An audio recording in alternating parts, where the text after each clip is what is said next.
अच्छा, ये एक गजल है और ये बड़ी लंबी गजल है। इसमें मैं भी देख रहा था, इसमें 22 अशार है। तो वैसे मैं ये गजल पहले भी सुना चुका हूँ, डिजिटलाइज करवा चुका हूँ, तो आप वहां भी सुन सकते हैं। यहाँ मैं इतनी लंबी गजल के सारे अशार तो नहीं पढ़ूंगा, लेकिन कुछ अशार आप लोगों को बताता हूँ और उसके ऊपर हल्की से एक डिस्कशन कर लेते हैं कि वो क्या अशार है। ख्वाहिश हिजर है तो क्यों कर है, वस्ल इतना ही अजनबी क्यों है। उमूमन ये होता है कि हम इंसानों को वस्ल की ख्वाहिश होती है, किसी चीज को हासिल करने की ख्वाहिश होती है। हिजर की ख्वाहिश नहीं होती, तन्हाई की ख्वाहिश नहीं होती। लेकिन कई दफा एक अजीब जज्बा आपकी जात के अंदर जागता कि ख्वाहिश हिजर है तो क्यों कर है, वस्ल इतना ही अजनबी क्यों है। बजाय इसके कि आप चीजों को पोजेस करना चाहें, बजाय इसके कि आप चीजों को हासिल करना चाहें, आप दूरी, तन्हाई और सफर को इख्तियार करना मुनासिब समझते हैं। हिजर का और हिजरत का बड़ा करीबी साथ है। मेरा एक और मिसरा है, हिजर का और हिजरतों का सिलसिला रुस्ता नहीं, वस्ल तक की दास्तां कितनी अधूरी बात है।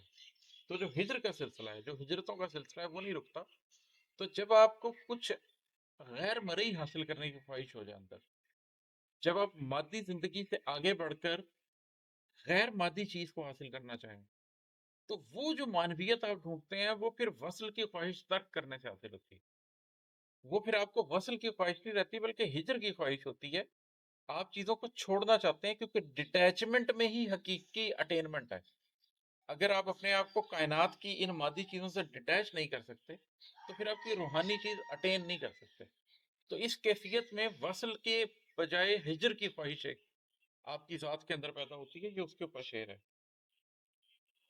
हम तो अहियाए राज को चुप हैं, शहर में इतनी खामोशी क्यों है।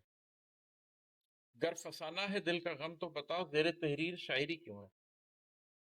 मैं जो खामोश रहा हूँ और इतने साल खामोश रहा हूँ, तो उसकी वजह मुझे ये समझ आती है कि मुझे ये सोचना था कि जो मुझे समझ आया उसको कैसे बताना है। क्योंकि जो बातें सबको ना मालूम हो और जो आपके कल्ब पर आश्कार हुई हो, उनको आप एकदम ऐसे ही सड़क पर बैठकर बता नहीं सकते।